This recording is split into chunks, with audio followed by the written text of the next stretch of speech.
জড়িত। আপনি আর এই অভ্যুত্থান পরবর্তী বাংলাদেশে তাকে নেতা মানতে পারেন না।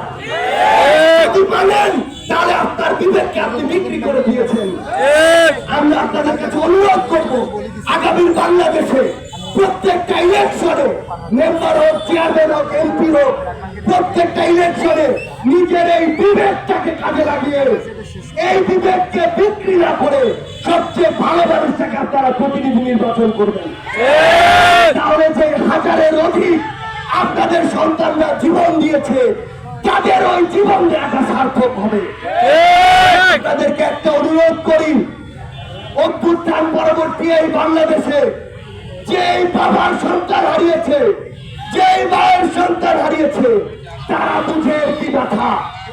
আপনাদেরকে এখন সেই ব্যথার মূল্যটা দিতে হবে। আমরা আপনাদেরকে আমাদের জায়গা থেকে জাতীয় নাগরিক পার্টি এনসিপির পক্ষ থেকে আহ্বান জানায়, যে খুনির নির্দেশে হাজারের অধিক মানুষকে খুন করা হলো তার বিচারের দাবিতে আপনারা যেন আপোষহীন থাকেন।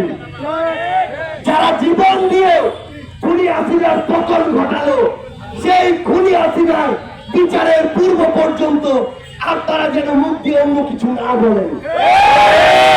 যে শর্ত নিয়ে 5ই আগস্টে ওই জুলাইয়ে মানুষ বুক পেতে দিল গুলির সামনে, সেই সংস্কারের আকাঙ্ক্ষাগুলো বাস্তবায়নের পূর্ব পর্যন্ত আপনারা যেন অন্য কিছু চিন্তা না করেন।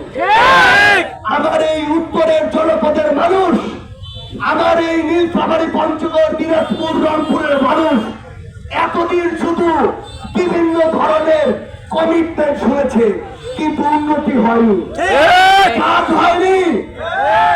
আপনি আপনার উপজেলা কমপ্লেক্সে যান, হয় প্যারাসিটামল লিখে দিবে, না হয় রংপুরে রেফার করে দিবে।